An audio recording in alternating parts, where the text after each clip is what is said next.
오수길 사이버대 교수님을 모시고 지속가능 발전과 환경교육의 필요성에 대해서 귀를 기울여 주시기 바랍니다. 자료주시 3쪽입니다. 오수길 교수님은 작년에도 오셨지만 저희 국가 지속가능 발전 목표 수립을 위해서 지대한 활약을 하셨던 분입니다. 큰 박수로 맞이해 주시기 바랍니다. 반갑습니다. 네, 앞서서 우리 대표회장님, 시장님, 의장님들이 이 의례적인 말씀을 하셔야 제가 짠하고 나타나는데 이 귀에 쏙쏙 들어오는 말씀을 잘 정리해 주셔가지고 오히려 제가 참 준비가 다 돼 있는데 괜히 왔다 이런 생각까지 들게 됐는데요. 제 뒤에 그 발표 순서를 기다리고 계신 분들이 더 이 준비된 말씀을 더 많이 해주실 것 같은데 저한테 시간이 더 많이 주어져 있더라고요. 최대한 이 문제 제기를 많이 해다오 그렇게 생각을 했습니다. 저는 이제 지속가능 발전 오늘 이 자리가 환경운동연합이나 아니면 환경교육 네트워크에서 주최하지 않고 지속가능 발전 협의회가 이 시하고 같이 주관하고 있다라는 게 큰 의미가 있다라고 생각이 되는데요. 우리가 지금도 그렇고 갈수록 그렇게 많이 느끼고 있는데 아까 시장님도 말씀하셨고 의장님도 말씀하셨듯이 환경을 지키려고 하는데 환경 얘기만 하면은 30년 전이나 20년 전이나 지금이나 똑같은 반응이 많습니다. 그러니까 환경이 먹여 살려주기도 하고 환경이 우리 사람을 지키기도 하고 환경이 우리 건강을 지키기도 한다라는 이런 얘기들이 더 많아져야 환경을 지킬 수가 있다. 그런 관점에서 보면은 지속가능 발전 얘기를 하는 이곳에서 환경교육을 얘기하고 또 지속가능 발전 도시를 꿈꾸고 있는 서산시가 환경교육 도시를 선언하는 것, 이것이 큰 의미가 있다고 생각이 됩니다. 그래서 오늘 제가 말씀드릴 내용은 도시가 더 중요한 이유, 그리고 뒤에 이제 지속가능 발전 교육과 관련해서 환경교육을 말씀드릴 거는 아주 일반적인 얘기일 수도 있는데요. 그 앞에 말씀드릴 거는 지금 이제 앞서 시장님, 의장님이 강조하셨던 것처럼 환경을 지키기 위해서는 어떤 우리 생활들하고 결합이 돼야 될까 그런 내용들을 쭉 한번 말씀드리는 걸로 하겠습니다.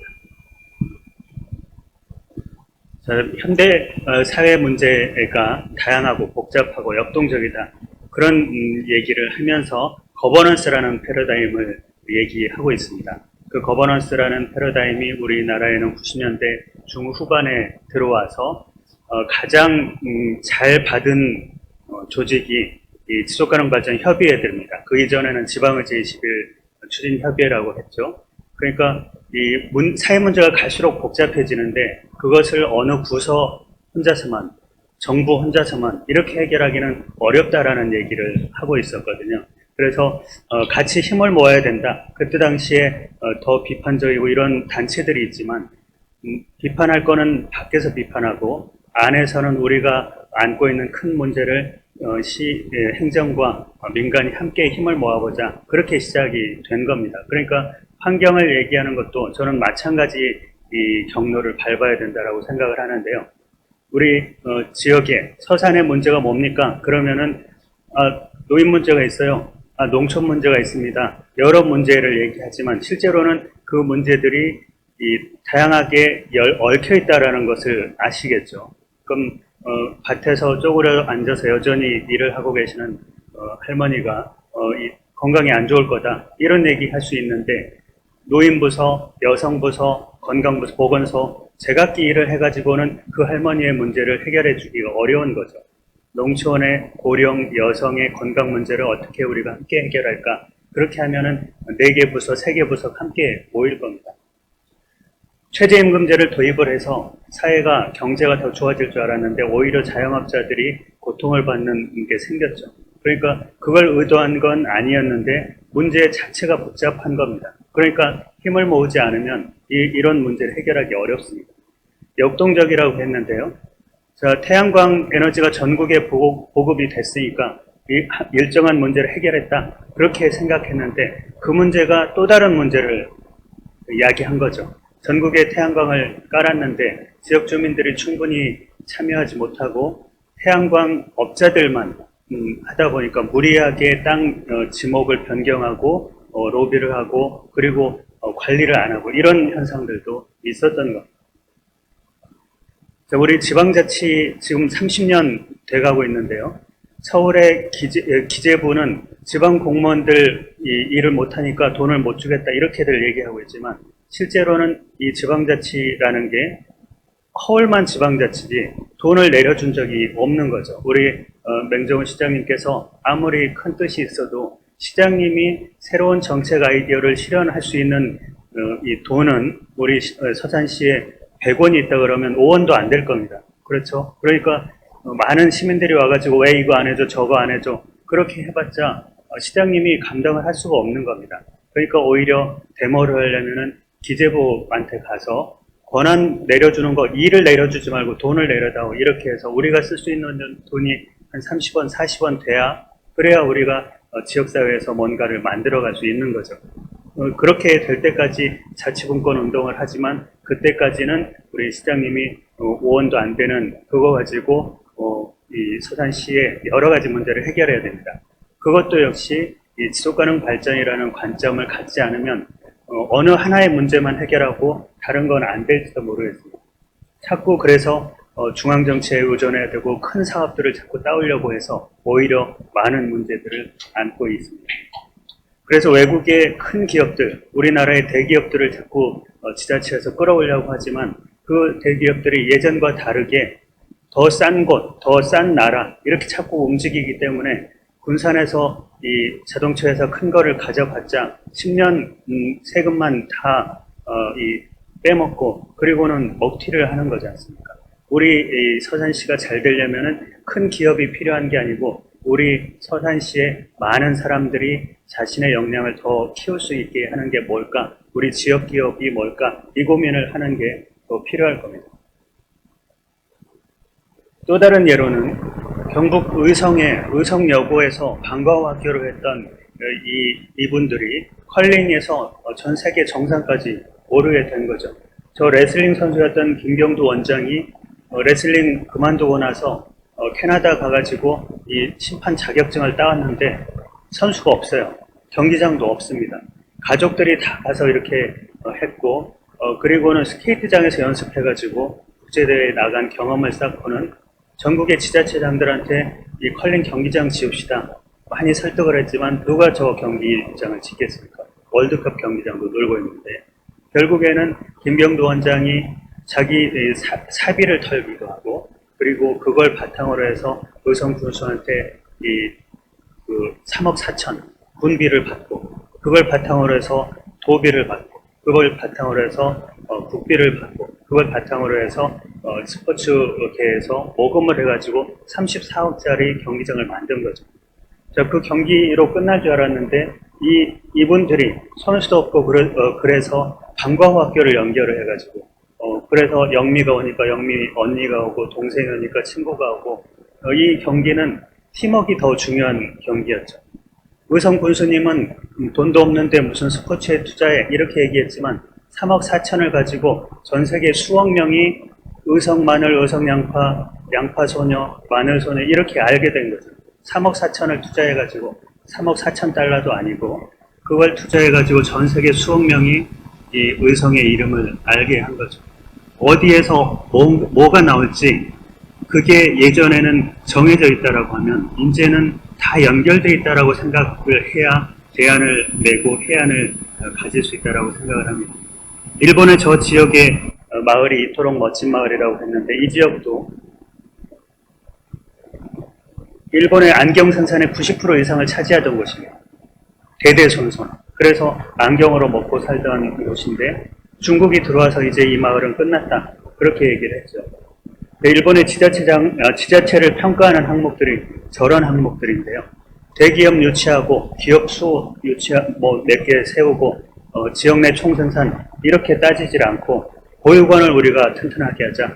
그래서 애들이 체력도 튼튼하게 하자. 그래서 회원직위를 길러서 취직 안 되면 자기가 창업하게 하자. 이런 거를 마을 단위에서 우리 지역 단위에서 그렇게 밀어서 지금도 대기업 하나 없고 큰 기업 하나 없지만 저 일본의 지자체장을 평가하는 저 지표에서 1위를 하는 게 많이 있는 거죠. 그러니까 이런 것들을 연결하지 않고 이런 사고들을 종합적으로 연결하지 않고서는 이 환경 문제가 경제 문제랑 연결돼 있고 환경 문제가 사회 문제랑 연결돼 있다라는 것을 얘기할 길이 없는 겁니다. 요코하마가 전 세계 창조 도시로 유명한데요. 이 건물이 이 일본 동경은행의 지점이었는데 1929년에 만든 거예요. 지금도 없애지 않고 이거를 뱅크 아트센터로 하고 있는데 작년에 재작년에 이 요코하마시를 가보니까 창조도시 과장님이 10년째 하고 있는 겁니다. 그 사이에 시장님이 2번이나 바뀌었는데도 요코하마는 창조도시를 하기로 마음먹은 거죠. 그러니까 우리가 서산시가 환경교육도시를 하기로 마음먹어야 그래야 다음 시장님도 또는 시장님의 다음 임기 때도 환경교육을 바탕으로 해서 서산시가 환경을 지키려면 경제의 어떤 측면, 사회의 어떤 측면을 함께 고민할까 그렇게 될 수 있겠다라는 겁니다. 조직을 다 없앤 게 아니고 문화예술과 경제과 도시과가 그대로 있지만 전담 조직에 그 과장님이 관여를 하는 겁니다. 이전에 공립문화시설을 만들려면은 의회를 통과하고 예산을 확보해가지고 음악당이면 음악당, 연극당이면 연극당만 만들어야 됐는데 여기 뱅크아트센터는 그거 자체를 그대로 쓰면서 연극하면서 왜 전시를 못해 같이 할 수 있지 그렇게 가는 거예요. 연간 계획을 세워놓으면 행정에서는 그 계획대로 해야 되니까 연극을 올해 20번 하기로 했으면 22번 하면 안 되잖아요.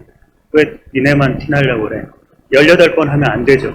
왜 계획대로 안 해? 그러나 이 뱅크아트 센터에서는 연극 수요가 더 많으면 20번 계획했다가 30번 더 하고 전시회 3번 기획했다가 30번 더 하는 겁니다. 그러니까 더 많은 분들이 참여하고 그분들이 의식을 깨고 그렇게 하는 것이 역시 교육의 힘이기도 하고 그 교육이라는 것은 이전에 우리가 10년 전에 환경교육을 준비했던 것처럼 환경만 보거나 환경을 보호하자라는 그 차원의 교육으로만 머물러서는 안 되고 사람들의 여러 가지 생활, 경제생활, 사회생활 이런 것들에 더 깊이 연결시켜야 이 환경교육이 의미가 있다는 것을 얘기해 볼 수 있습니다. 자, 지금 우리가 코로나 사태를 겪고 있는데요. 메르스 때 중학교 역사 문제였습니다. 학생들이 여기에 뭐라고 답변을 했냐면은 메르스 때문에라고 했어요. 그때 당시에 낙타를 박근혜 대통령이 만졌니 안 만졌니 그거 가지고 얘기를 했잖아요. 그렇게 된 건데 그때 정보를 공개해라. 왜 정보를 공개하라고 했습니까? 제일 먼저 발병된 데가 강북의 삼성병원이었기 때문이죠. 대기업을 지키기 위해서. 그런데 세균은 그 경계를 뚫고 지나가는 거잖아요. 그때 당시에 지자체장들이 정보를 공개하라가 아니라 확진 판정권을 우리한테 다오. 그렇게 하면서 메르스가 잡혔습니다. 이번에도 코로나 사태 때도 동선을 추적하고 이렇게 하는 게 지자체들이 잘 준비가 됐기 때문에 가능한 거죠. 중앙정부가 마음을 열어서 그럴 수도 있지만 지자체가 열려있기 때문에 준비가 돼 있기 때문입니다. 이때 당시에 메르스가 있을 때 보건복지부 장관은 그걸 판정을 하려면 2박 3일씩 걸리지만 우리 시장님이 무슨 동네에 누가 발병됐다 그러면은 그 사람 어제 그제 뭐 했는지를 빨리 알 수 있고 그 사람을 어느 병원에 빨리 보내라 이렇게 할 수가 있었던 겁니다. 그래서 도시가 더 중요하다 이런 얘기를 했고요. 유명한 학자들이 만약에 시장들이 세계를 지배한다면 이렇게 얘기한 거예요. 지자체장들이 세계를 지배해야 된다. 그런 얘기를 했던 겁니다. 그래서 영국의 이 유명한 지속가능 발전 도시 브리스톨 도시에서는 테스코를 서로 유치하려고 했지만 우리는 테스코 없이도 살 수 있고 지역을 생각하겠다. 그렇게 크게 써놓은 마을들이 여기저기에 있는 겁니다. 가까운 우리 충북 제천에서는 인구가 계속 줄고 있어서 어떻게 할까? 그러다가 시민환경지도자대학을 만들었어요. 시민들을 환경교육을 하면은 인식이 좋아질 거다. 그렇게만 생각을 했는데 그분들이 1200명의 동문이 돼가지고 지금 이 제천시장님은 이 동문회는 나가는데 제천의 세명대는 안 나가는 거죠. 그만큼 시민들이 깨니까 교육을 통해서 1200명이 되니까 이분들이 제천 의림지를 저렇게 공원으로 만들고 또 전국 환경개사 경연대회 이런 것도 하는데 전국에서 3000명 이분들이 참석하는 줄 알았더니 1200명의 그 동문들이, 교육받은 동문들이 부스를 운영하고 환경 체험을 시키는 거예요. 그러니까 교육받은 분들은 언젠가 써먹게 돼 있다. 특히나 지역 주민들이 같이 하고 또 생활과 연결돼 있으면은 반드시 그분들이 실천에 나선다라는 겁니다. 자, 통영의 연대도라는 섬에는 어르신들만 살고 계신데 이곳이 이 에코 아일랜드예요. 전부 태양광으로 움직입니다. 이분들이 저 연대도 주민대학 이렇게 쪼그려 앉아서 교육을 받은 그분들이 움직여가지고 우리 연대도를 에코 아일랜드로 만들 자신이 생겼어. 그렇게 해서 유명해진 겁니다. 경기도 가평에 역시 인구가 고령자들이 많은 거예요. 또 숲이 80%가 돼가지고 도시 형성이 안 돼. 어떻게 할까 하다가 이 환경 교육을 시작을 했는데 숲 해설 교육으로 특화를 시킨 겁니다. 숲이 80%니까. 그렇게 교육을 받았던 어르신들이 400명, 500명이 돼가니까 그분들이 우리 전문교육 더 받읍시다. 그렇게 해서 그린리더 실무 교육을 받고 그리고는 우리 뭐라도 해봅시다. 그렇게 한 게 이 산속에 가서 독거노인들 혼자 고생하고 있는데 이분들의 이 뽁뽁이를 가지고 이 춥게 안 하는 걸 뭐라 그러죠? 그 설비를 해준 거예요. 자연을 이 폐기물을 활용해서 그렇게 해준 겁니다. 자, 큰 뜻이 있는 시장님만, 큰 뜻이 있는 국가만 움직이는 게 아니라 마을들이 움직인다라는 것을 이 전환도시, 전환마을이라는 이 토트네스라는 지역이 전 세계 수천 명의 네트워크를 갖고 있는데요. 자, 전형적인 중세 유럽 마을 같이 생겼죠. 사람들이 모이는 한가운데 이 시민 광장을 만들어 놓고 또 저기 보시면 연구소가 이코노미 센터가 아니라 리코노미 센터죠. 시민들이 모여서 늘 고민하는 거예요. 이 광장의 한 구석에는 실제 우리가 전력을 얼마나 썼고 태양광을 얼마나 만들었고 그리고 우리가 절약한 CO2는 얼마다 그것을 매일 볼 수 있게 합니다. 정원을 만들기도 하고요. 자, 여기가 중심가인데 차도 다니고 사람도 잘 다녀요. 복잡하지도 않고 그렇습니다. 지역화폐도 만들었는데 이걸 10수년간 써왔습니다. 제가 기념으로 지폐도 가져왔었는데 작년 말에 토트네스 이 지역화폐를 없애겠다고 이 큰 토론회를 하는 그게 이제 제 메일링 리스트에 왔어요. 여기가 드디어 실패하나 이렇게 생각을 했는데 세미나 결과가 뭐였냐면은 이제는 우리 지역화폐가 우리한테 너무 익숙하게 정착이 됐기 때문에 지폐를 더 만들지 말고 다 전자화폐로 바꾸자. 그렇게 하는 회의였던 겁니다. 이 가게 이름이 Not Made in China예요. 이곳에서 파는 거는 지역에서 다시 회수한 거, 지역 주민들이 만든 거, 그걸 가지고 만드는 겁니다. 중국에서 싼 거 안 들여오겠다. 그렇게 하는 거죠. 이 롯 홉킨스라는 사람이 이 전환마을 운동을 이끌었던 분인데요. 2006년도에 경제 위기가 있는데 중앙정부는 아무것도 안 해주는 거예요. 영국 중앙정부. 그래서 이분들이 2001년부터 준비했던 게 뭐냐면은 석유 시대가 끝나면 우리가 과연 살아남을 수 있을까? 미리 준비해야지. 그렇게 준비했던 것을 2006년부터 실현해낸 게 전환마을 운동이에요. 식량 문제, 생계 문제, 주택 문제 8개 주제에 걸쳐서 프로젝트를 직접 주민들이 만든 겁니다. 환경교육으로 시작했을지라도 생활을, 마을을, 도시를 바꾸는 그런 효과를 낸 거라고 생각이 듭니다. 자, 지금까지 말씀드린 것처럼 연계하는 방법, 연계하는 사고 이런 게 필요하다라고 했는데요. 이게 미국의 심리학자들이 하는 이 교양 수업에 1학년 수업에 늘 한 게임이에요. 닭이 있고 소가 있고 풀이 있는데 서양 출신의 80~90%는 닭하고 소를 먹습니다. 분석적인 거죠. 동물, 식물. 그런데 동양의 80~90%는 소하고 풀을 먹어요. 왜냐하면 소가 풀 뜯어 먹는 거라고 생각을 하기 때문에. 그래서 우리는 늘 이 직관적인 사고, 관계 위주의 사고, 통합적인 사고를 해왔던 것을 우리가 알고 있지 않습니까? 그래서 지속가능 발전이라는 이 개념은 환경교육에서도 모든 것이 연결되어 있다라는 이런 교육으로 정착될 수 있는 그런 힘을 가졌다라는 거죠. 저 밑에 있는 꽃을 서양의 8, 90%는 집단 2에 넣어요. 집단 2하고 가깝지. 동양의 8, 90%는 집단 1로 넣습니다. 서양 출신들은 밑에를 보고 줄기가 고든 식물 그렇게 구분을 하지만 우리는 저 꽃을 보면은 머리 있고 몸통 있고 팔이 붙어 있네 그렇게 보는 거예요. 그러니까 우리의 앞으로의 환경 교육이라는 것은 이렇게 통합적으로 생각할 수 있는 것, 종합적으로 사고할 수 있는 관점을 넣는 걸로 바뀌었으면 한다라는 겁니다. 작은 것이 아름답다라고 해서 규모의 경제를 더 이상 하지 말자, 적정기술을 하자 얘기했던 슈마어라는 경제학자를 기리는 이 슈마어 칼리지라는 곳이 아까 말씀드린 토트네스 지역에 있는데요. 자, 여기에서 어떤 교육을 하냐면 생태적인 디자인 싱킹, 통합적인 과학, 홀리스틱 사이언스죠. 전환을 위한 경제학, 그리고 생태학과 영성 이런 것들을 강의를 합니다. 그러니까 전 세계에서 모여드는 거죠.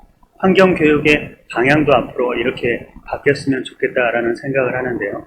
지속가능성 혁명이라고 제가 번역했던 책에 이 지속가능성이라는 것은 생태, 경제, 형평성 이런 것들을 통합적으로 봐야 되는데 플러스 2가 있습니다. 교육이 필요하다. 그것을 엮어낼 수 있는 교육이 필요하다. 이렇게 얘기를 하는 거죠. 그래서 의제21 1922년에 세계 정상들이 모였던 그때 이 합의문 의제21에서 제36장에 지속가능 발전 교육이 필요하다 이렇게 얘기한 것은 생태 문제, 경제 문제, 사회 문제 통합적으로 보는데 가장 중요한 것은 그것을 엮어줄 교육이 필요하다 이렇게 얘기한 거나 다름없습니다. 그래서 그것을 이행하기 위한 UN 차원의 지속가능 발전 10년의 교육 이것을 2014년까지 하기도 했고요. 이 교육의 중점적인 것들을 보면은 대중적인 인식을 구축시키자 그리고 여러 가지 생활 문제를 해결하자 그렇게 나와 있고요. 또 이 ESD의 지속가능 발전 교육의 특성 보면은 지역적인 의사결정 또 지역을 잘 지키자는 청지기 정신 이런 것들이 더 강조되어 있는 것을 볼 수 있습니다. 그래서 지속가능 발전 교육 또 지속가능 발전이라는 관점에서 환경교육이라는 것은 저런 관점에서 참여적인 의사결정, 지역적인 의미, 그리고 다양한 교육수단 이런 것들이 필요하다라는 거고요. 그리고 사물을 볼 때, 우리 문제를 볼 때 통합적인 렌즈, 비판적인 렌즈, 변혁적인 렌즈, 맥락을 알 수 있는 렌즈 그런 렌즈를 가지고 사회를 볼 수 있게 하는 교육 그리고 교육의 결과가 그런 렌즈를 갖는 시민을 만드는 것 그렇게 보자라는 겁니다. 2014년 이후에도 UN 차원에서 계속 지속가능 발전 교육을 이끌고 가고 있는데요. 그 지속가능 발전 교육이라는 것이 통합적인 정책 또 국제적인 지역적인 지식의 통합 지역적인 토착적인 이런 문제 여전히 강조를 하고 있습니다. 그래서 그 이후에 그런 격차 인식과 교육의 격차를 어떻게 줄일까 이런 움직임으로 지금 UN 차원에서 계속 진행하고 있는 거고요. 또 2015년에 만들었던 UN 지속가능 발전 목표 4번 목표가 지속가능 발전 교육 목표인데 그 중에 4.7번 목표가 지속가능한 생활 양식, 시민교육, 민주시민교육, 또 이 세계 시민교육, 성평등 교육 이런 것들을 통합시켜서 교육하자라고 얘기를 하고 있습니다. 이 모든 문제에 환경 문제가 걸리지 않는 게 없는 거죠. 이런 다양한 그 수단과 연계를 통해서 환경 교육을 진행하면 좋겠습니다.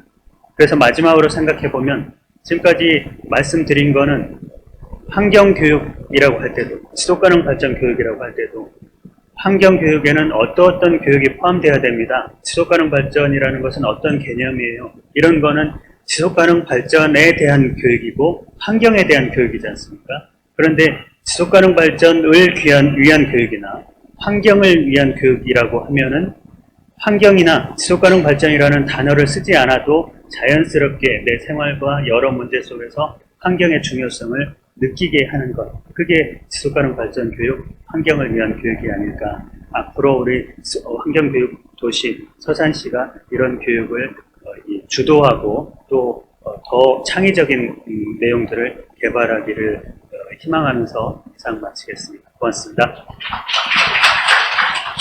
네, 감사합니다. 네, 오수길 교수님 말씀 잘 들었습니다. 이어서 충청남도 환경교육도시 추진 방향에 대하여 충남 환경교육 네트워크 김문옥 사무처장님의 사례 발표가 있겠습니다. 김문옥 사무처장님은 환경교육 박사과정을 수료하고 충청남도 지난해 충청남도 환경교육도시 선언에 대한 실무를 담당하셨습니다. 환영의 박수를 모시겠습니다.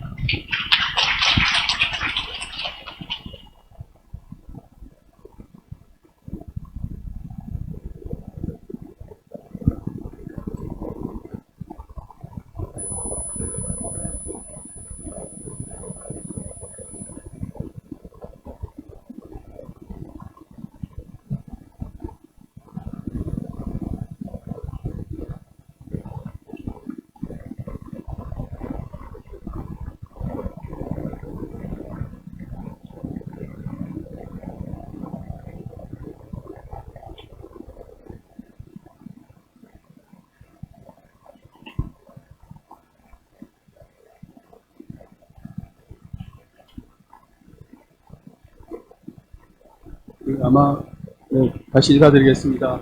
충남 환경교육 네트워크 사무처장 맡고 있습니다. 김문옥입니다. 제가 오늘 부탁받은 내용은 충청남도 환경교육도시 추진 방향에 관한 것들을 좀 이야기해달라는 내용을 부탁을 받았는데요. 제가 그래서 몇 가지를 준비를 했습니다. 제가 준비한 내용은 크게 4가지인데요. 현재 우리나라에서의 환경교육 관련된 다양한 정책들이 좀 집중적으로 논의가 되고 있고 추진되고 있습니다. 또 관련된 내용과 두 번째로는 국내외 서산시도 준비를 하고 있고 충청남도의 경우에는 작년에 선언을 했는데 이 이전에 국내와 또 국외에 환경교육도시 관련된 주요한 사례들 어떻게 추진하고 어떤 내용을 담고 있는지에 대한 얘기를 좀 드리고요. 그리고 작년에 만들어졌던 충남 환경교육도시가 선언이 어떤 순서로 또 어떤 내용을 가지고 현재 진행이 되고 있는지 거기까지, 그리고 마지막으로 서산시에서 10월 23일 날 선언하려고 준비 중인 서산시 환경교육도시 선언에 어떤 내용들이 담기고 어떻게 준비했으면 좋을지에 대한 제안을 드릴까 합니다. 제가 지금 시간 20분이죠. 그래서 내용을 사실은 좀 30분에 맞춰가지고 좀 많이 했는데요. 핵심적으로 이거는 좀 알아두셨으면 좋겠다 싶은 내용들을 중점적으로 말씀을 드리겠습니다. 먼저 우리나라의 환경교육 정책에 관한 추진 현황입니다. 최근 1년 동안 우리 사회를 가장 강타했던 게 코로나19인데요. 사실은 코로나19에 가려져서 지금 살짝 위험성, 중요성이 살짝 낮은 듯하게 보이지만 코로나보다 오히려 더 크게 그리고 더 장기적으로 우리 사회를 위협하고 있는 것으로 우리가 잊지 말아야 될 게 바로 기후변화와 환경재난입니다. 최근 1년 동안 기후변화 그리고 환경재난과 관련돼서 국내외에서 다양한 여러 목소리들이 있었는데요. 청소년 기후행동에서는 작년 9월 27일 날 결석 시위를 통해서 기후위기에 대해서 경각심을 일깨워주는 노력을 했고요.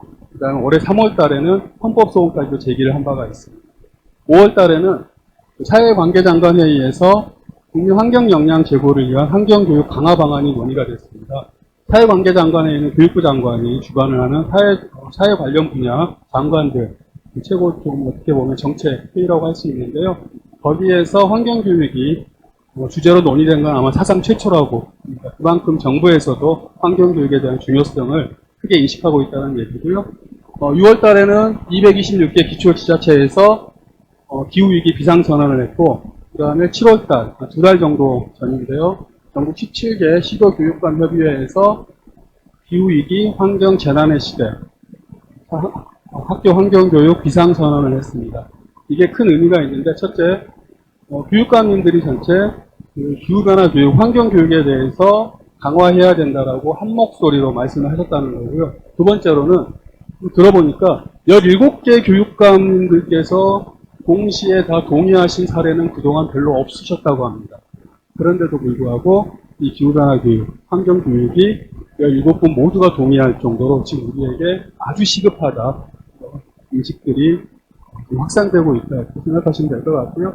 이런 상황들 속에서 정부에서도 그린 뉴딜 정책이 나오고 있습니다.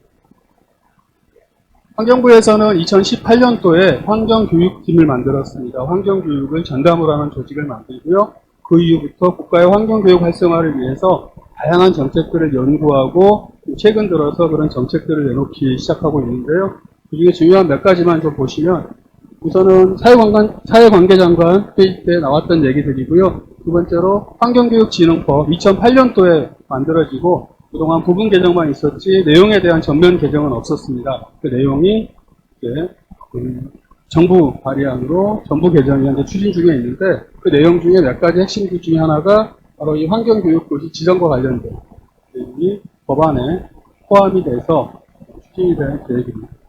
그리고 제3차 국가환경교육 종합계획이 내년도부터 5년간 진행이 되는데 지금 그 초안을 만드는 작업, 초안은 이미 만들어졌고 이 내용은 가다듬는 작업을 하고 있는데요. 그 비전과 목표 그리고 추진 방향은 다음과 같고 여기 보더라도 다양한 내용들 포함되어 있는 걸 알 수가 있습니다. 3차 종합계획에 대한 정책 영역은 크게 4가지로 나눠지는데요. 학교 환경교육에 대한 추진 기반 구축, 환경교육에 대한 추진 기반 구축, 학교 환경교육, 사회 환경교육을 확대하고 그다음에 협력 체계를 구축하는 4가지 방안인데요. 이거는 대부분의 환경교육 도시에서도 이 크게 4가지 영역에 걸친 계획들을 수립하고 진행하고 있습니다. 그래서 지역이 됐든 국가가 됐든 넓은 범위에서의 환경교육을 강화를 하기 위해서는 우리도 역시 아마 이 환경교육 도시 선언을 하면서 다양한 내용들을 만들어 나가겠지만 크게 우리 역시도 이 4가지 영역에 걸쳐서 어떻게 추진하게 될지를 고민하게 될 것 같습니다. 그리고 마지막으로 최근에 환경부 그리고 정부에서 중점적으로 추진하고 있는 추진하고 있는 정책 중에 하나가 환경교육도시 지정제입니다. 환경교육도시, 지역, 광역 또는 기초 도시를 환경교육도시로 지정을 하고요.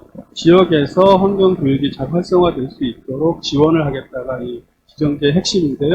아까 말씀드린 환경교육진흥법 개정안을 통해서 올해 중으로 이제 법안에도 담으려고 노력하고 있고요. 이 환경교육 도시를 지정받은 지자체에 대한 행정적, 재정적 지원을 하려고 노력하고 있습니다. 2020년 올해죠. 7월 달부터 이제 각 지자체를 대상으로 해서 내년도에 시범 사업을 참가할 지자체를 모집을 했고요. 광역이 6군데, 기초가 10군데가 신청을 해서 최종 본선에는 광역이 4군데, 기초가 4군데가 현장 심사를 거쳐서 최종 광역 2개, 기초 2개가 내년 이 사업의 시범 사업으로 선정이 돼서 진행될 계획인데요. 이제 심사는 끝난 걸로 알고 있고요. 광역 2군데는 충남과 부산, 그리고 기초는 아마 성남과 수원이 지정될 걸로 예상되고 있습니다. 지정계획 아까 말씀드린 대로 이렇게 되고요. 이 지정계획 보시면 이 환경교육도시를 지정을 받기 위해서는 총 16개 평가 지표에 따라서 심사를 받게 되는데요. 이게 크게 비전과 또 환경교육을 할 수 있는 기반 마련을 하는 게 9개 지표가 있고요. 그 다음에 환경교육 계획. 환경교육 도시를 선언만 하고 끝나는 게 아니라 이 선언을 뒷받침할 계획을 수립하게 되는데요. 이 계획 수립이 얼마나 잘 되어 있고 이행과 평가가 얼마나 잘 되어 있냐가 나머지 7개 지표가 선정되어 있습니다. 그래서 환경교육 도시로 지정을 받게 되면 이런 인센티브를 주려고 준비하고 있다고 합니다. 두 번째로 이제 국내외 환경교육 도시 현재 추진 현황에 대해서 몇 가지 사례만 말씀 좀 드리겠습니다. 우리나라에서는 총 6군데 지자체에서 환경교육 도시를 선언을 했는데요. 광역으로는 서울시, 그리고 부산시, 충청남도 이렇게 3군데가 환경교육 도시 선언을 했고요. 기초 단위에서는 수원시, 성남시, 안산시 이 3군데에서 선언을 했습니다. 선언이 가장 빨랐던 도시가 수원시고요. 그 다음에 가장 최근에 했던 곳은 안산시와 충청남도, 부산시가 환경교육 도시 선언을 했습니다. 이 각 선언들에 대해서 우리가 좀 좀 주의 깊게 봐야 될 부분을 좀 보면은 수원시 같은 경우에는 특히 선언 주체가 시와 교육청과 민간이 같이 했고요. 그 다음에 서울시 같은 경우 민간 단독으로 추진했습니다. 저희 서산시에 저희가 제안드리고 싶은 선언 모델은 안산시 모델입니다. 시와 시의회 그리고 교육청, 민간 함께 지역을 움직이는 네 주체가 다 함께 모여서 준비하고 선언했다는 점에서 안산시 모델이 아마 좀 서산시에 맞지 않을까 이렇게 생각을 하고요. 그런 의미에서 지금 아까도 뭐 의장님도 와주셨고 또 의원님도 계속 참여해 주시는데요. 의미가 있다 이렇게 생각을 합니다. 기초 중에서는 수원시하고 성남시가 사실은 가장 잘 추진되고 있다고 평가를 좀 받고 있습니다. 그리고 성남시 관련된 사례는 제 다음에 이제 김태진 국장님께서 말씀을 해주실 거고요. 저는 수원시에 관련된 사례, 그 중에서도 좀 일부 내용 중에서 우리가 좀, 이거는 좀 우리에게 도움이 되겠다 싶은 내용들만 간단하게 정리해 봤습니다. 수원시는 환경교육 친화도시라고 선언을 했고요. 2014년도에 선언한 이후에 2018년도에 선언 내용에 대한 이행 평가를 했고 새로운 환경교육 도시를 만들기 위한 계획을 세웠습니다. 그래서 여기 나온 내용은 2차 수원시 환경교육 계획인데요. 이 중에서 좀 기존의 여러 가지 선언들이나 계획들이 앞으로 어떻게 하자라는 그 비전과 방향성만 제시하지 구체적인 목표 설정을 하고 그 목표를 제시한 게 좀 약했거든요. 수원시 같은 경우에는 이 목표에 보시면 빨간 글씨로 되어 있는데 정량적인 목표를 구체적으로 제시를 했습니다. 모든 시민의 20%가 환경 교육을 받을 수 있게 하겠다는 정량 목표를 설정을 했다는 점이죠. 수원시의 좀 특징이 있고요. 그 다음에 추진 주체가 행정, 민간, 교육. 이거는 좀 다른 데와 비슷한 것 같은데요. 이따 다시 말씀드리겠지만 행정도 간단하게 뭐 주무부처인 뭐 환경과 차원에서 참여하는 게 아니라 25개 부서 모두와 그 다음에 사업소와 동, 주민센터까지 참여하는 그런 단위로 참여를 하게 되고요. 민간 같은 경우에도 환경교육 네트워크 차원에서 수원시에 있는 환경교육과 관련된 시민단체 거의 모두가 참여하고 있습니다.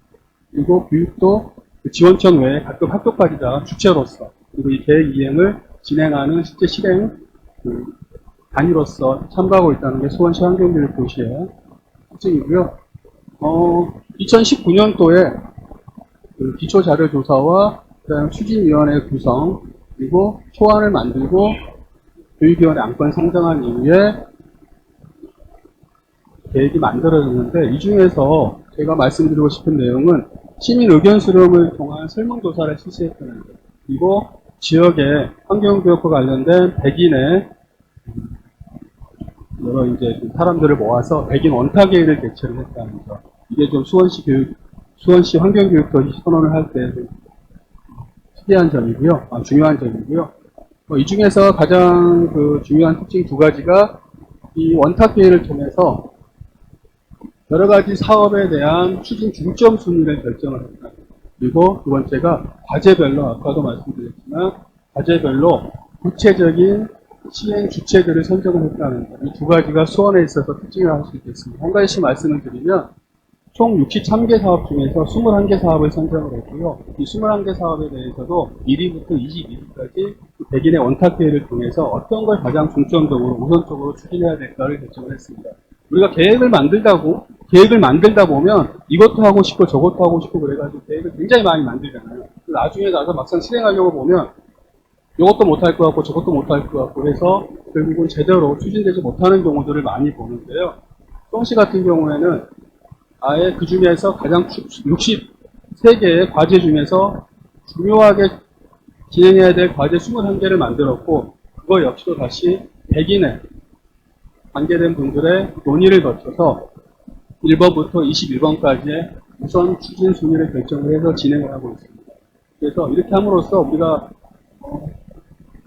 63개 다를 못하더라도 최악의 경우에는 그래도 우선순위대로 선정된 것들은 추진될 수 있습니다. 최소한의 조치를 했다는 점에서 의미가 있다고 보여지고요. 두 번째, 사실 그것보다는 저는 수원시 사례에서는 우리가 이 부분을 좀 더 유의깊게 봐야 되는데요. 아까 63개 세부 추진 과제에 대한 계획입니다. 간단한 계획인데요. 또 보시면 그 옆에 추진 부서가 적혀져 있습니다. 사업에. 환경정책과라든가 기후대기과 같은 경우는 일견 당연해 보이는데요. 당연한 것처럼 보이는데 그 밑에 보시면 4번에 동네방네 환경교육 확대 과제 보시면 동단위 환경교육 운영을 하는데 이거를 동 차원에서 운영을 할 수 있도록 실행 주체를 지정을 했습니다. 화서 이동, 메탄 이동 이렇게 해서 이 주체가 기존에는 우리는 시청의 부서라든가 또는 환경교육하는 단체나 기관, 뭐 교육청 이 정도만 추진 주체로 생각하고 있는데 그렇게 하지 않고 아주 구체적인 이 사업을 실제로 할 수 있는 단위들을 추진 주체로 만들어서 이 사업이 실제 실행될 수 있도록 계획을 수립했다는 점이 수원시 계획에서는 가장 중요한 특징이다 이렇게 생각이 듭니다.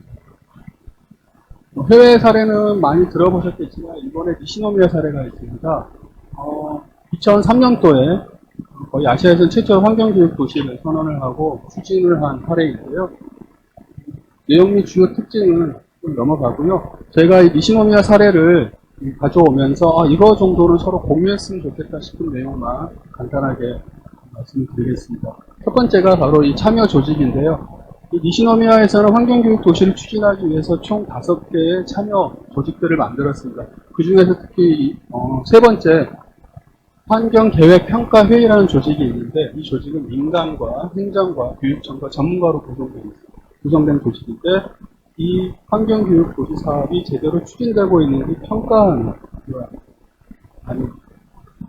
계획에 있어서 수립도 중요하고 시행도 중요하지만 또 못지않게 또는 또 계획의 상태를 좌지우지하는 것 중에 가장 중요한 게 평가라고 생각하는데요. 그 부분에서 저희도 서산시 환경교육 도시 선언을 준비하고 구체적인 내용을 준비할 때 평가에 관한 내용들을 중점적으로 고민을 해야 되겠다. 제안을 좀 드리고요. 그 다음에 이 니시노미아 사례 중에서 좀 괜찮은 두 번째 사례는 총 8개의 환경 목표를 만들었습니다. 목표를 만들고요. 그 영역이 배움, 참여, 협동 이렇게 총 8개의 영역을 만들고 각 영역별로 영역의 목표를 설정을 했습니다. 그리고 나서 이거를 지역의 주체, 환경교육과 관련된 지역의 세 주체, 학교, 행정, 중요한 건 기업이 들어가 있습니다. 그리고 구체적으로 세부 활동 내용이 학교에서는 이 영역의 목표를 달성하기 위해서 어떤 행동, 어떤 일을 해야 되는지를 구체적으로 이렇게 제시를 하고 있습니다. 예를 들어 보면은 학교 같은 경우에는 산, 강, 바다나 같은 시설에서 자주적으로 환경학습을 진행합니다. 이런 식으로 학교를 실제 할 수 있고 또 해야 되는 구체적인 사례를 제시하고 있다는 점에서 니시노미아시 사례가 이런 부분을 저희가 좀 한번 주의 깊게 볼만하다 이렇게 생각이 듭니다. 나머지 영역 세 번째, 네 번째 영역들 그리고 다섯 번째, 여섯 번째 그리고 마지막 여덟 번째 영역까지도 다 학교라든가 시민, 지역 행정들 각 단위별로 구체적인 행동 지침을 만들어서 시행하도록 하고 있다는 점이 니시노미아 사례에서의 가장 중요한 특징 중 하나입니다. 충남 환경교육 도시선언과 관련된 내용 말씀을 드리겠습니다. 충남 환경교육 도시선언에서 제가 서산시 환경교육 선언을 만들 때 좀 참고했으면 좋겠다 싶은 핵심 내용 몇 가지만 말씀드리면 그 중에 하나가 이 추진 경과입니다.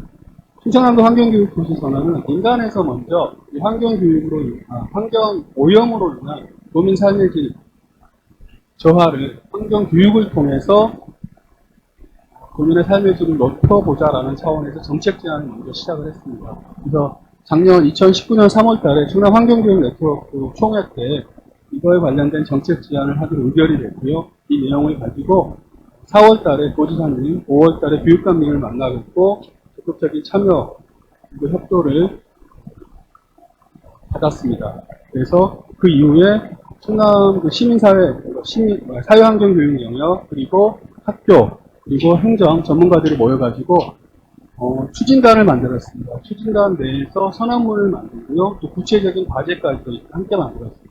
근데 사실 지금도 여기 추진단 분들이 지금 와 계시지만 실제로 추진단 단위에서 선언문과 구체적인 계획을 만들기는 좀 어려운 측면이 있습니다. 그래서 저희는 그거를 추진 실무팀을 다시 추진단 산하에 좀 각 단위의 실무 책임자들로 구성을 했습니다. 4명으로 구성을 했고요. 그 4명이 선언문과 세부 과제를 만들었고, 이거를 추진단 회의를 통해서 내용을 가다듬어서 선언문과 세부 계획이 만들어졌습니다.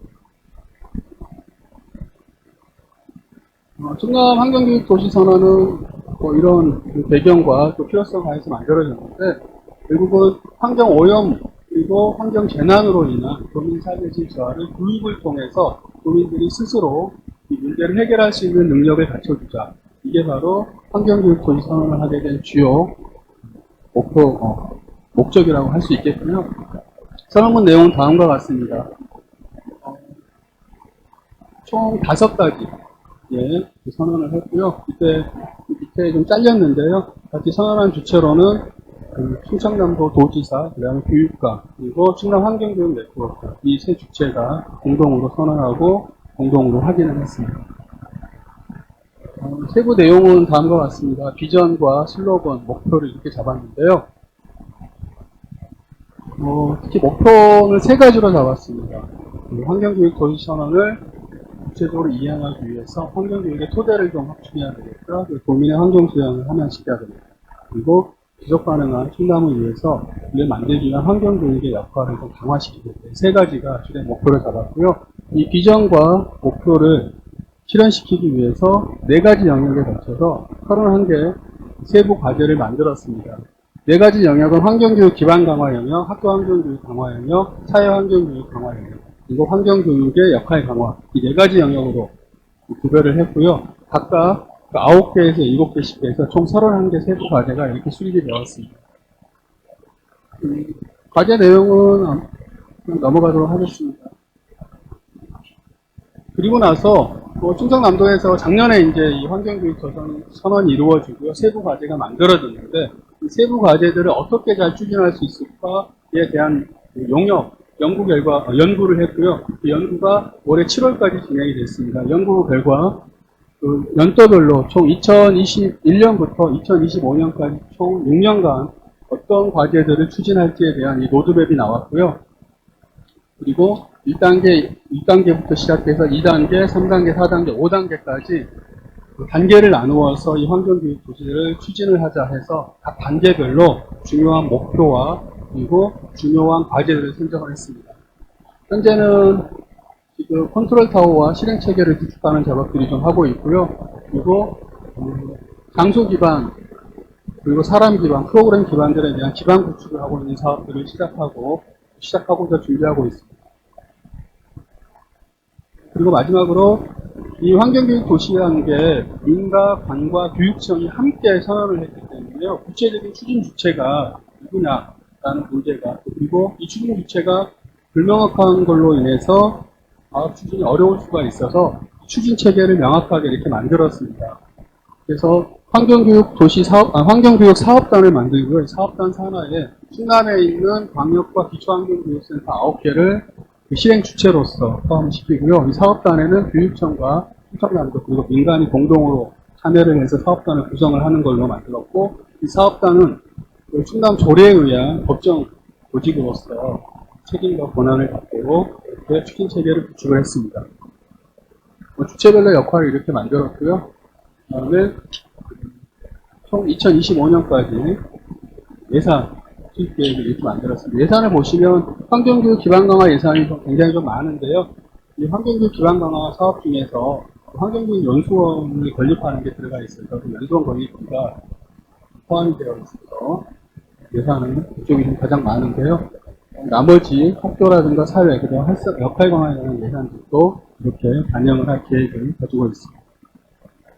끝으로 서산시 환경교육 도시 플랜을 만들고 그다음 세부 계획을 만들고 추진을 할 때 좀 이거 정도, 이 3가지 정도는 좀 다 같이 좀 유의를 해서 만들었으면 좋겠다 라는 제안을 좀 드릴까 합니다. 첫 번째로는 선언만 하고 끝날 게 아니라 이 선언 내용이 실제로 구체화되고 그 구체화된 내용이 시민의 삶을 개선시키는 데 도움이 될 수 있도록 선언 내용을 구체화하고 그 시행을 담보할 수 있는 계획을 만드는 게 필요하다. 그러기 위해서는 조례라든가 그다음에 이런 법적인 준비도 필요하다. 이런 제안을 많이 드리고요. 두 번째로는 그 사업 전체를 민관 그리고 교육청 모두가 함께 참여해서 공동으로 컨트롤할 수 있는 컨트롤 타워가 좀 필요하다. 마지막으로는 선언 내용이 실제로 우리 지역 주민들, 시민들이 고쳐야되겠다고 생각하는, 시민들에게 필요하겠다고 생각하는 그런 내용들로 시민들에게 직접 와닿을 수 있는 내용들을 구체적인 계획이라든가 선언을 만드는 게 필요하겠다. 3가지 내용을 제안을 드리겠습니다. 제가 준비한 내용은 여기까지입니다. 감사합니다. 네, 고생하셨습니다. 다음은 지속가능 발전을 위한 민간협력 환경교육 도시 성남의 제목으로 김태진 사무국장님을 모시겠습니다. 성남시 지속가능 발전 협의회 사무국장님이시고요. 현재 환경부 사회환경교육 지도사 자격제도 운영방안 연구원, 그리고 성남시 환경교육 시범도시 추진방안 연구원, 또한 제1차 성남시 환경교육의 수립연구원으로도 활동하셨습니다. 먼 길 감사의 박수로 맞이하겠습니다.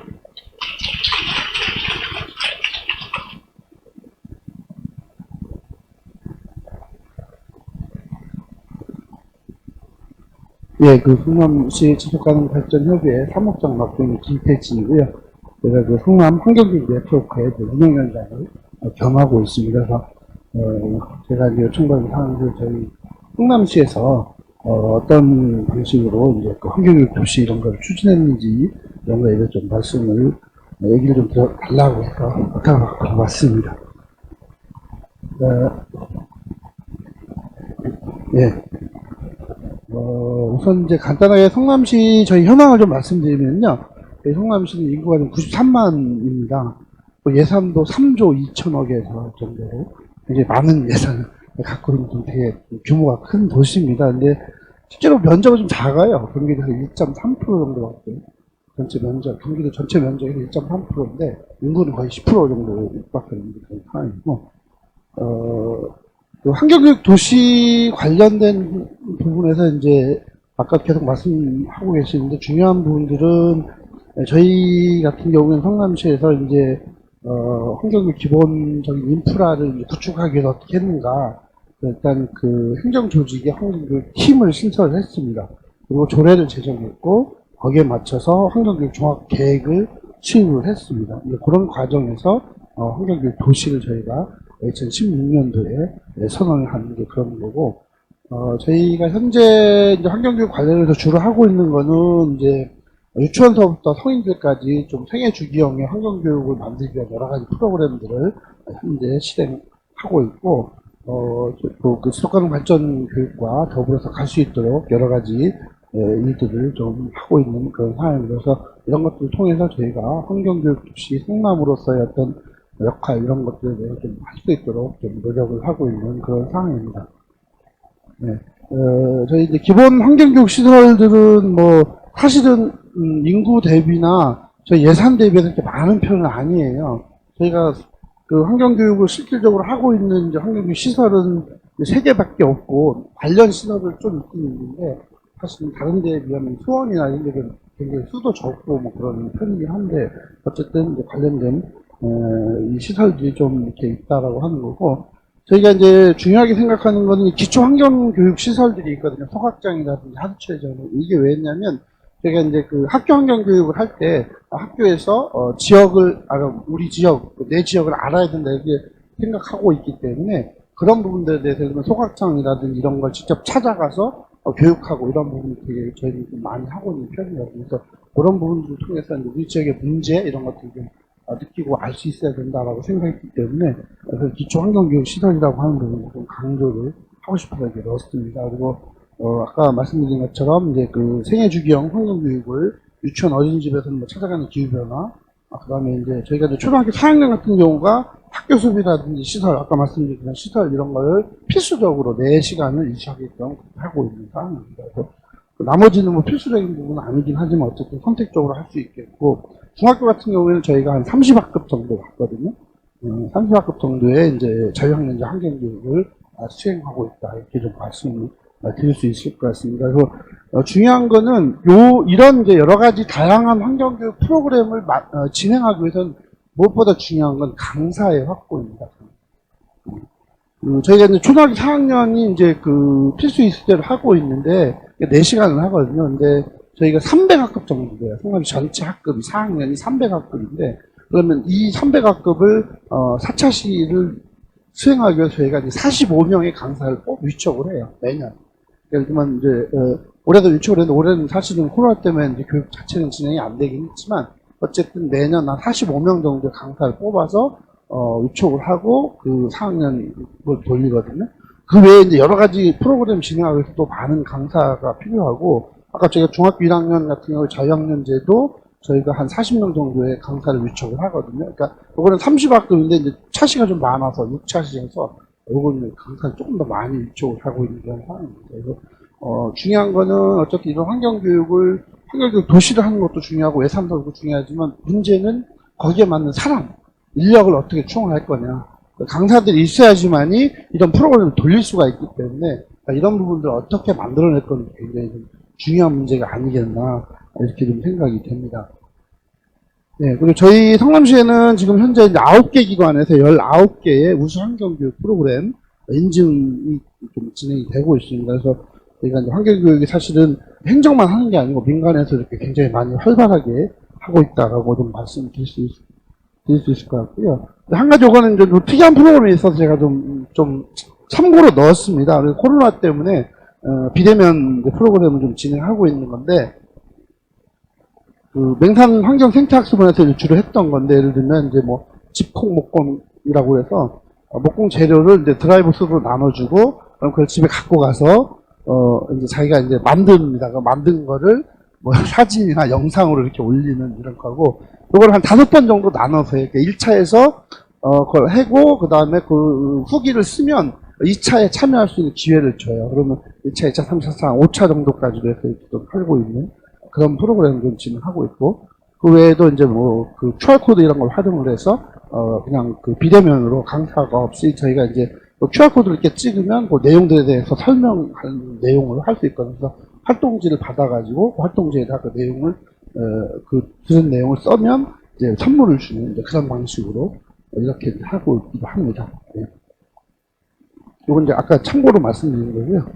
어쨌든 중요하게는 이제 환경교육을 하기 위해서 이제 그 조직과 인력들이 있어야 되는데, 저희가 그 환경교육 팀은 인원 많지는 않아요. 3명이긴 한데, 이게 이제 예를 들면 수원 같은 경우 7명이라고 하더라고요. 근데 수원시 같은 경우는 다른 업무들, 예를 들면 이게 환경 보호 업무라든지 뭐 보전 업무 이런 것도 같이 하는 팀이에요. 그 환경교육팀. 근데 저희 성남시 환경교육팀은 순수하게 환경교육 사업만 진행하는 팀입니다. 그래서 인원이 많지는 않지만 어쨌든 환경교육을 중심적으로 하고 있다라고 말씀드릴 수 있을 것 같고, 그리고 저희 민간 차원에서 성남 환경교육 네트워크가 16개 기관하고 단체들이 저희 네트워크를 구성을 해서 이런 힘들을 같이 좀 모으고 있고, 그 다음에 환경교육 센터라든지 시설 이런 부분들이 같이 좀 맞물려 돌아가면서 저희 환경교육 도시를 만들어내고 있다라고 말씀을 드릴 수 있을 것 같습니다.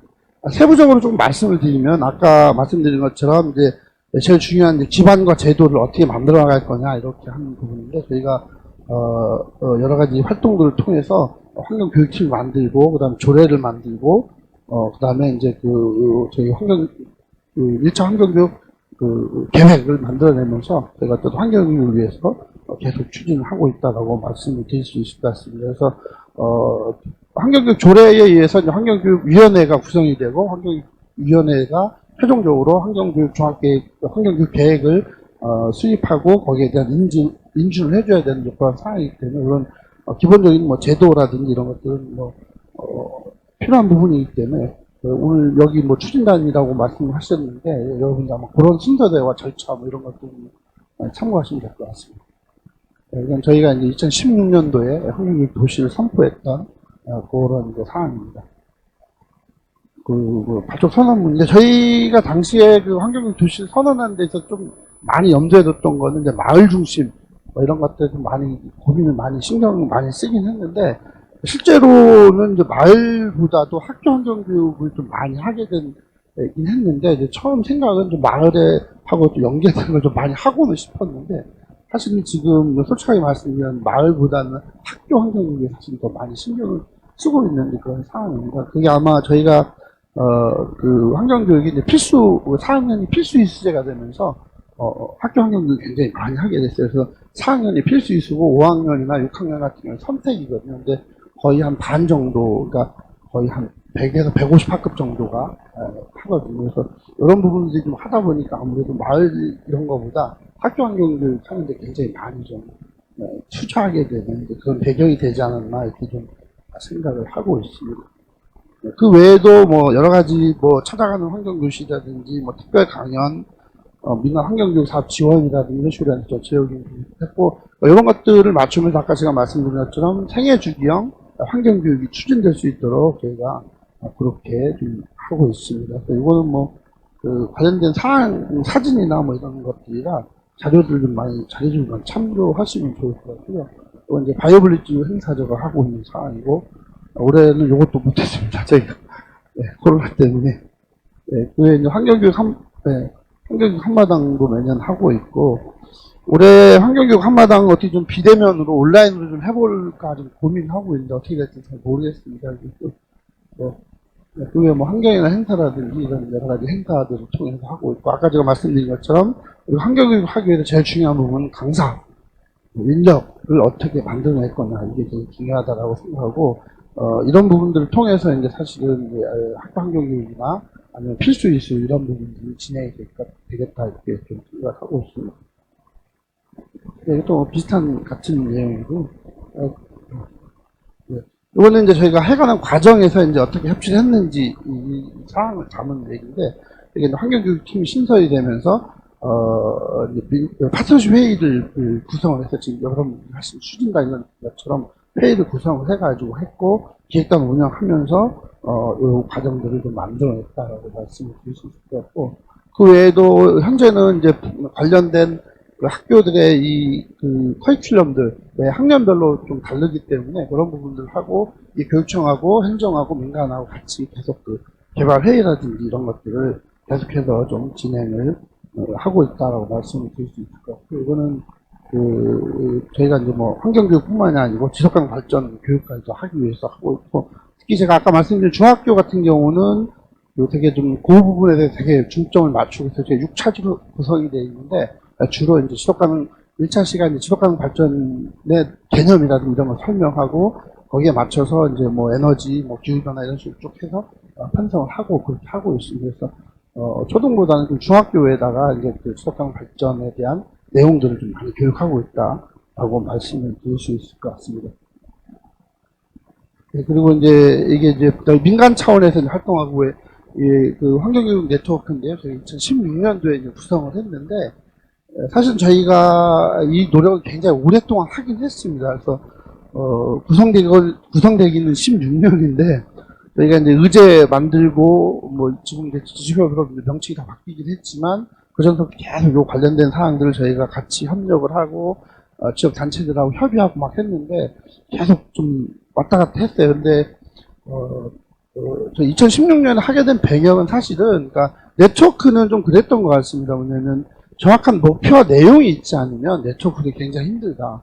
단순하게 지역에서 환경단체 협의회를 만들자라고 했는데 환경단체 협의회를 만들어서 뭘 할 거냐 이런 부분이 좀 불분명하기 때문에 모이기는 했는데 이게 좀 결속력이 떨어지고 막 이런 현상이 많이 벌어졌었거든요. 근데 저희가 이제 2016년도에는 명확한 목표, 환경교육 도시다라고 하는 걸 명확한 목표를 가지고 관련 환경교육을 실시하고 있는 기관과 단체들을 모여서 같이 했기 때문에 네트워크가 구성되지 않았나라고 좀 말씀을 드릴 수 있을 것 같습니다.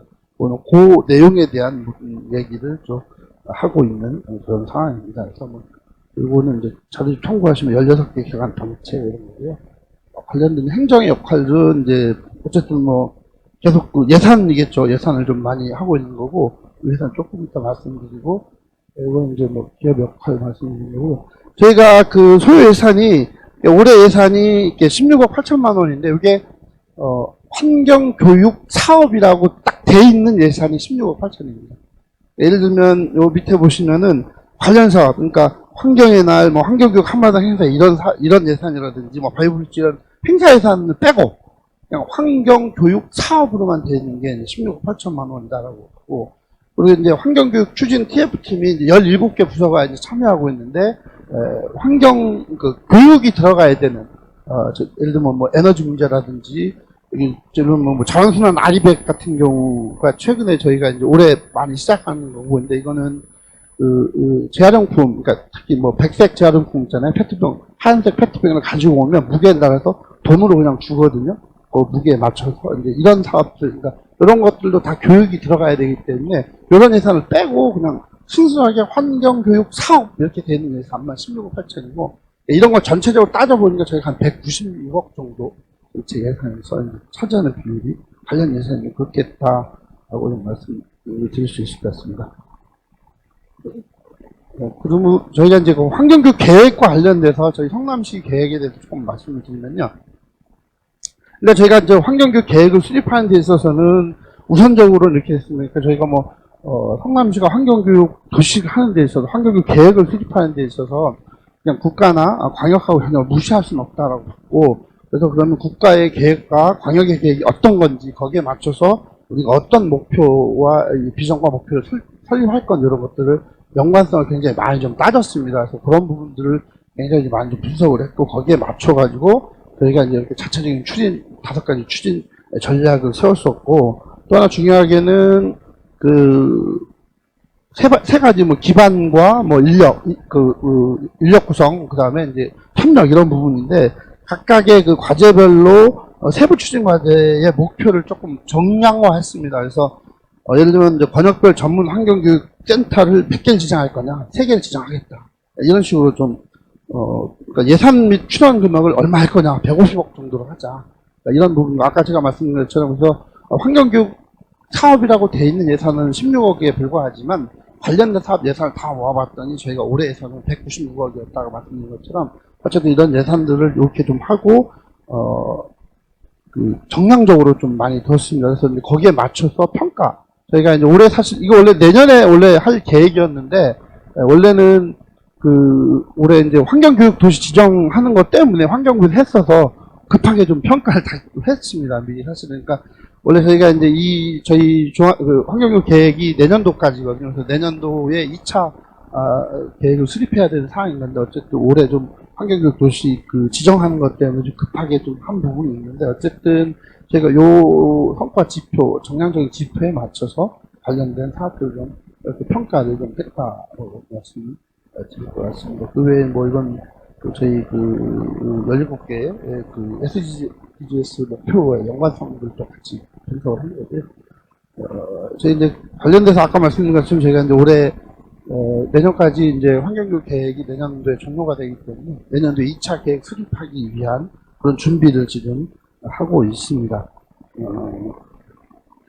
그 외에 이제 그 환경교육 활성화를 위해서 여러 가지 좀 방안들을 좀 하고 있고, 일단 성남시가 어쨌든 올해는 아닌데 이제 하수처리장이라든지 소각장들이 이제 내부 연항이 다 돼서 새로 만들어야 되는 상황이거든요. 그래서 만들 때 지금은 아까 말씀드린 것처럼 저희가 이제 초등학교 학생들이 이걸 직접 방문해서 하는 교육을 하고 있는데 홍보관 형태로만 운영이 되거든요. 거기에. 그래서 그거 말고 홍보관 말고 그걸 좀 환경교육 센터적으로 좀 할 수 있도록 좀 집어넣어서 같이 좀 센터 기능도 할 수 있는 역할 좀 했으면 좋겠다. 그래서 그런 부분들까지 좀 추진해서 계속 할 계획입니다. 그리고 뭐 관련된 저희 민간하고 연계라든 이런 부분들을 계속적으로 하고 추진해 나갈 그런 계획입니다. 그래서 저희가 사실은 성남시가 저희 이제 자연환경 해설사 양성기관은 지정이 됐는데 사회환경 교육 지도사는 아직 양성기관 지정을 못 받고 있는데 이걸 어떻게든 좀 빨리 지정을 해서 강사 양성에 보다 더 힘쓸 그런 계획입니다. 이상 마치도록 하겠습니다. 감사합니다. 네, 감사합니다. 아주 생생하다고 그럴까요? 예, 눈에 선한 이런 활동 모습을 보여주셨습니다. 중간에 쉴 틈새가 없이 그대로 진행을 했습니다. 긴 지루함에도 불구하고 굉장히 집중해 주시고 견뎌 주셔서 감사합니다.